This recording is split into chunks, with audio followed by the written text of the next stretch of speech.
مشرکین کا دوسرا سفیر آ گیا، اس کا نام تھا سہیل۔ سہیل سال سے ہے، سال سے، سال عربی میں کہتے ہیں آسانی کو، سہیل اس کی تصغیر ہے، تھوڑی سی آسانی۔ سہیل کا کیا بہن ہے؟ تھوڑی سی آسانی۔ جب سہیل آئے نا تو نبی پاک نے فرمایا سہیل آ گیا، لگدا ساڈا معاملہ کچھ آسان ہون لگا۔ سہیل کے ساتھ مذاکرات شروع، مذاکرات کامیاب۔ وہ شرائط آپ کے ذہن میں آپ پڑھتے رہتے ہیں، ہمارا بندہ تمہاری طرف آئے گا تو واپس کرو گے، تمہارا بندہ ہماری طرف آئے گا تو ہم واپس نہیں کریں۔ ایک شرط یہ تھی جس پر مسلمان بڑے سیکھ پا ہوئے ہے کہ ہویا جی انہاں دا بندہ آوے تے واپس کرو، ساڈا بندہ جائے، یہ تو بڑھیا جی۔ آپ نے فرمایا جیڑا ساڈا بندہ ادے جائے سان اس دی ضرورت نہیں، جیڑا ساڈا بندہ ادے جائے سانو دی کیڑی ضرورت ہے؟ 10 سال کے لیے جنگ بند۔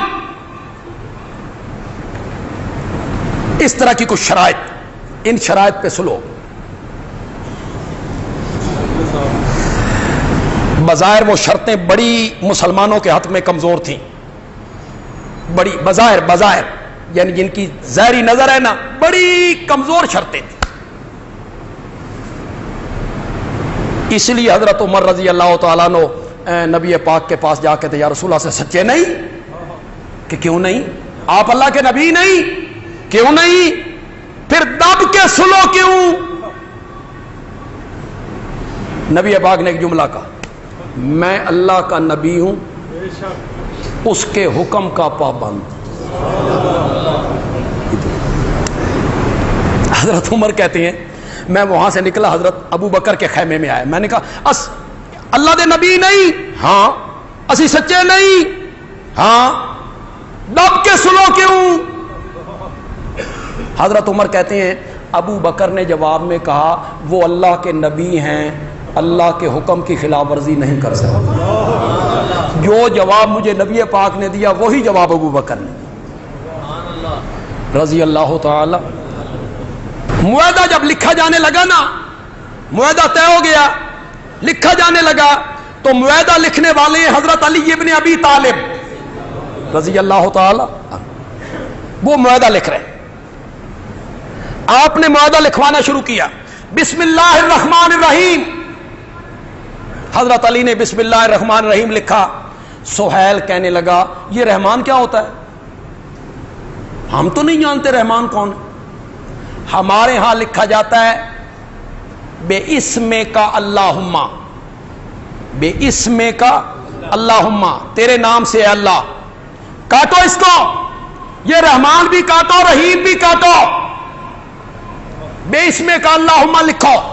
نبی پاک نے حضرت علی سے کہا کاٹ دے، انہوں نے کاٹ دیا رحمان رحیم، اس کی جگہ کیا لکھ دیا؟ بے اسم کا اللہ۔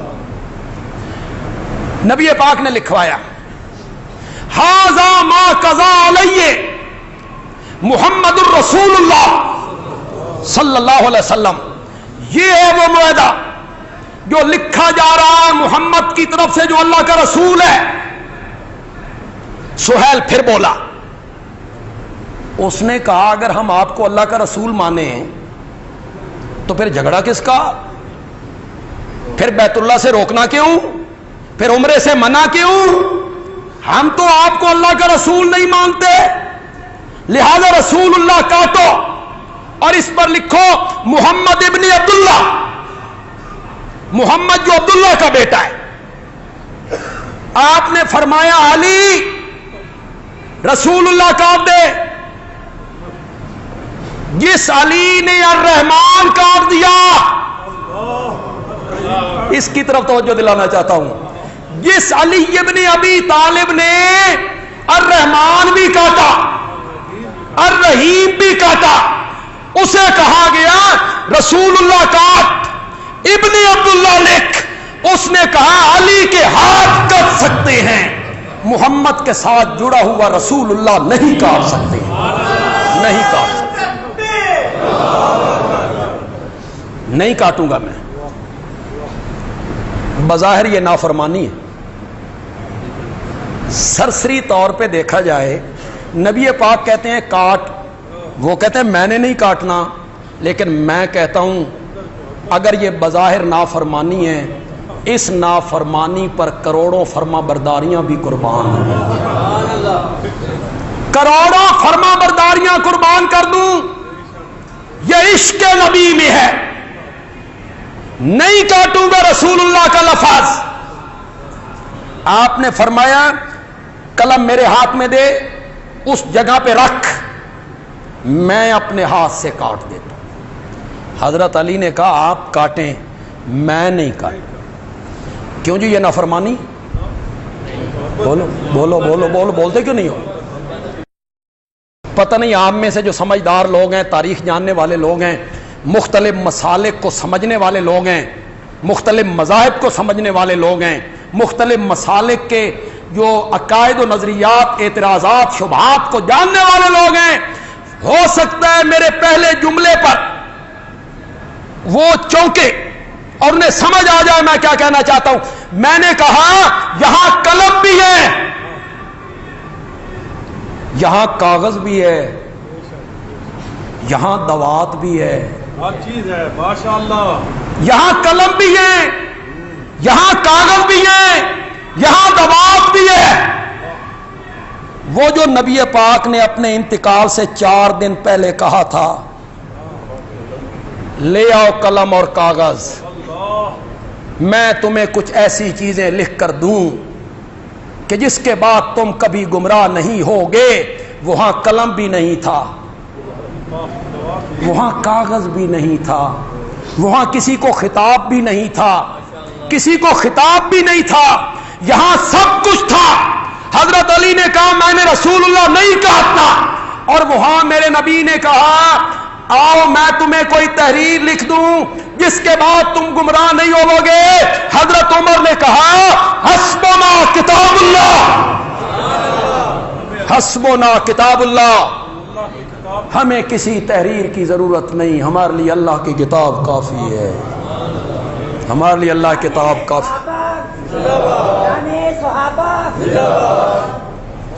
نعرہ اس واسطے لائی دا بندے جوش پیدا ہوئے، سعید اس واسطے نعرہ لاندا بھی تسی اور ٹھڈے ہو جاؤ۔ اور آپ کو سمجھ آ رہی؟ حضرت عمر پہ بڑا اعتراض ہے نا، نبی پاک نے کاغذ قلم دوات مانگی اور انہوں نے نہیں دی انہوں نے۔ میں کہتا ہوں اس مانگنے کے بعد بھی تو 4 دن زندہ رہے تھے، پھر کیوں نہیں مانگی؟ حضرت عمر کے جواب پر مطمئن کیوں ہوئے؟ پھر کیوں نہیں مانگی؟ اور دوسرے میرے اعتراض یہ ہے حضرت عمر نے نہیں دی، حضرت علی لے آتے، وہ کیوں نہیں لائے؟ 4 دن بعد بھی تو زندہ رہے، بات کیا تھی؟ خدا کے لیے میری یہ بات سننا ہے اور یہ پسند آ جائے تو سبحان اللہ کہنا ہے۔ بات یہ تھی کہ 3 مہینے پہلے